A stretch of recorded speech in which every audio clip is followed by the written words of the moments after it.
একাত্তর টেলিভিশনের ফারজানা রূপা তার সমীকরণ নামীয় একটা অনুসন্ধান রিপোর্ট তিনি প্রচার করেছেন। সেখানে আমরা তৎকালীন পররাষ্ট্রমন্ত্রী দীপমণির একটি ইন্টারভিউ আমরা পেয়েছি, সেখানে বিবিসির সাংবাদিকের একটা বক্তব্য আমরা পেয়েছি, আমরা আরেকজন সাংবাদিক পেয়েছি, তিনিও এই সম্পর্কে বলছে, মোজাম্মেল বাবুর সংশ্লিষ্টতা আমরা পাচ্ছি। সেখানে যেমন ধরেন কোনো একজন সাংবাদিক বলছিলেন যে উনি সরজমিনে দেখেছেন, ছবি তুলেছেন, কিন্তু কোনো হতাহতের ঘটনা দেখেননি। এরকম কিছু উদ্ভট ভিত্তিহীন মিথ্যা তথ্য তিনি প্রচার করেছেন। তখন ফারজানা রূপা সমীকরণ নামীয় যে অনুসন্ধানী রিপোর্টটা করেছেন, সেটি আমাদের কাছে মনে হয়েছে যে একেবারেই ঘটনার পরপরই, যেখানে সারা দেশব্যাপী একটা আলোড়ন সৃষ্টিকারী ঘটনা ঘটল, সেটাকে একেবারেই ভিন্ন খাতে নেবার জন্য তিনি কিছু বিতর্কিত মানুষের বক্তব্য নিয়ে একটা রিপোর্ট তৈরি করে সেই রিপোর্টটা তিনি জাতির সম্মুখে করলেন, সারা দুনিয়াতে এটা প্রচার করে দিলেন, দিয়ে প্রকৃত ঘটনাটাকে তিনি আড়াল করলেন।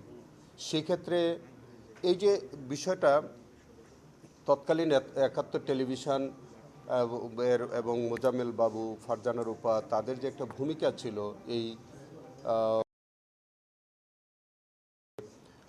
আপনার ভিন্ন খাতে প্রবাহিত করবার জন্য যে একটা প্রচেষ্টা ছিল, তাতে করে আমাদের কাছে মনে হয়েছে যে এইটাও একটা সিস্টেমেটিক ক্রাইমের মধ্যেই ছিল। তারা একটা পূর্ব পরিকল্পনা মাফিক এবং তাদের একটা সিস্টেমেটিক্যালি প্ল্যান ওয়াইজ তারা এই কাজটা করেছে। যে রিপোর্টটার একেবারেই কোনো সত্যতা ছিল না, এবং সেখানে আপনার বিশেষ কোনো ব্যক্তিদের তারা সাক্ষাৎকার নিয়েছেন, তারাও খুব বিতর্কিত ব্যক্তি। সেই জায়গা থেকে আমাদের কাছে মনে হয়েছে যে এই মামলার ইনভেস্টিগেশনের স্বার্থে তাদের জিজ্ঞাসাবাদ করা খুব প্রয়োজন। এই কারণে আজকে আমরা মোজাম্মেল বাবু, যিনি ইতিমধ্যে বোধহয় জেলে আছে, এবং দীপমণি, যিনি পররাষ্ট্রমন্ত্রী ছিলেন, তিনি ইন্টারভিউ দিয়ে একেবারেই শেখ হাসিনার অবিকল কথাটা তিনি বলেছেন। তাহলে দুইজনের বক্তব্য একরকম হয় কেমন করে? যে তিনিও কিন্তু একই রকম বলছেন, রক্তমাখা তারা রং মেখে বসেছিল, টুপি পাঞ্জাবি পরে এমনভাবে বসেছিল, পুলিশ আসছে, দৌড় দিয়েছে। তারপরে বিদেশের সাংবাদিকদের সাথে তিনি এরকম একটা উদ্ভট ইন্টারভিউ দিয়েছেন, যেখানে একেবারেই হেফাজতের ইসলামের এই ঘটনাটাকে একেবারে ভিন্ন খাতে উনি প্রবাহিত করলেন। তাতে মনে হচ্ছে যে উনি পররাষ্ট্রমন্ত্রী হিসাবে তিনি সরকারের এই যে সিস্টেমেটিক বা প্ল্যান ওয়াইজ যে কাজটা, সেটার মধ্যে তারও সম্পৃক্ততা ছিল। তৎকালীন একাত্তর টেলিভিশন মোজাম্মেল বাবুর নেতৃত্বাধীন যে এবং ফারজানা রূপার বরাবরই তিনি বিতর্কিত ভূমিকায় থাকতেন।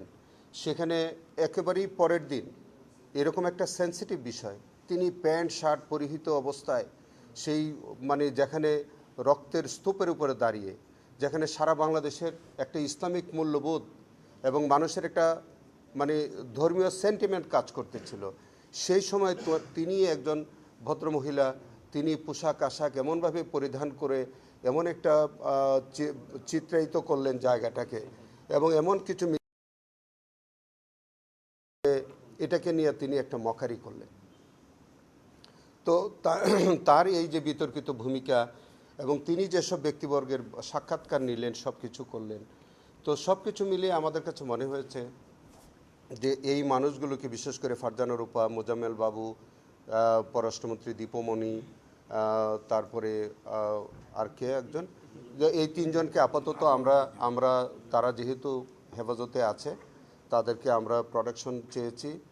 আগামী তারিখে আমরা হয়তো আমাদের এই কেসে শোন অ্যারেস্ট দেখাবো, এবং সেখানে দেখানোর পরে তাদেরকে আমরা সেফ হোমে নিয়ে আমাদের প্রয়োজনীয় জিজ্ঞাসাবাদ করব এই মামলার স্বার্থে, এবং তাদের যদি সংশ্লিষ্টতা পাওয়া যায় তাদেরকে এই মামলার মধ্যে আনা যাবে। এইগুলো নিয়ে সার্বিক বিষয়গুলো কথাবার্তা হয়েছে। আগামী 7 তারিখে এটার ডেট আছে। আপনারা দোয়া করেন যাতে আমরা ব্যাপকভাবে এই বিষয়টার উপরে আমরা কাজ